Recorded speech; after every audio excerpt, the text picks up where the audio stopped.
आप सबको जय मसीह की। इस सुबह के समय हम एक वचन अध्ययन करेंगे जो पहले यूहन्ना की पत्री चौथे अध्याय के 19वें वचन से है।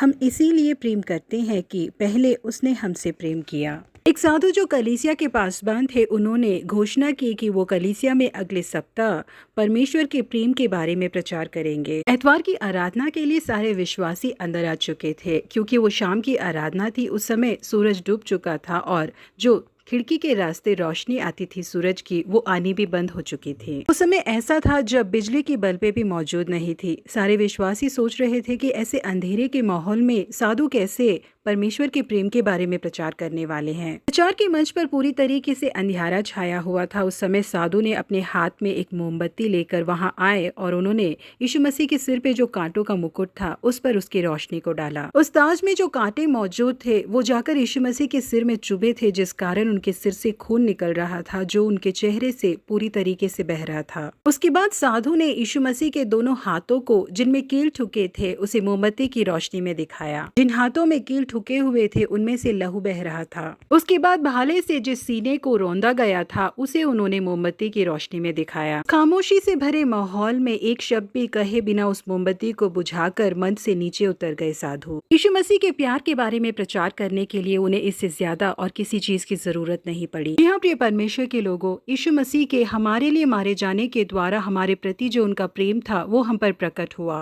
प्रेम का वर्ण करने के लिए कोई शब्द ही मौजूद नहीं है। उनसे बेहद प्रेम करके हमारे लिए अपने आप को बलिदान देने वाले यीशु मसीह से हमें और अधिक प्रेम करना चाहिए। इसके लिए हमें सबसे पहले हमारे चारों ओर ऐसे लोगों को रखना चाहिए जो यीशु मसीह से प्रेम करते हैं, क्योंकि जब वो लोग यीशु मसीह के प्रेम के बारे में बातें करेंगे तो वो प्रेम हमारे हृदय को भी भरेगा। और दूसरी चीज, हमें उनके कलवरी के प्यार के ऊपर अध्ययन करने के लिए अलग से समय निकालकर बैठना चाहिए। सर्व सृष्टि की रचना करने वाले सर्व सामर्थ्य यीशु मसीह मेरे लिए उस श्रापमय क्रूस पर क्यों मरे, यदि इस बात पर हम अध्ययन करेंगे तो हम उनके प्रेम को और अधिक जान पाएंगे। इस प्रेम को भूलकर हमें कभी भी उनका इनकार नहीं करना चाहिए। पतरस उस प्रेम को भूल गया जो यीशु मसीह ने उसके ऊपर रखा था और 3 बार उनका इनकार कर दिया। यीशु मसीह ने मुड़कर जब उन्हें देखा तो उनकी दोष भावना ने उन्हें कचोड़ के रख दिया। वो अकेले में जाकर बिलक बिलक कर रोने लगे। यहाँ प्रिय परमेश्वर के लोगों, हो सकता है कि हमने पतरस की तरह यीशु मसीह को भूल गए और उनका इनकार किया हो, लेकिन हमें उसी परिस्थिति में नहीं बने रहना चाहिए। यीशु मसीह के माफ करने वाले प्रेम के अंदर हमें लौट आना चाहिए। भले ही यहूदा पछताया था, लेकिन वो यीशु मसीह के प्रेम में वापस लौट कर नहीं आया। उसने जाकर फांसी लगाकर खुदकुशी कर ली। लेकिन पतरस अपनी गलती के लिए पछताए, रोए और वापस यीशु मसीह के प्रेम में लौट आए। यीशु मसीह के लिए उन्होंने कई सेवकाइयों को किया। अंत में उनके लिए उन्होंने अपने प्राण को भी त्याग दिया। जी हाँ प्रिय परमेश्वर के लोगों, यीशु मसीह हमसे बेहद प्रेम करते हैं। हमारे लिए उन्होंने अपने जीवन को भी दे दिया। इसलिए उस यीशु मसीह को हम दुखी ना करें, उनसे अधिक प्रेम करें, उनके प्रेम में बने रहें। प्रभु आप सबों को आशीषित करे। Have a blessed day.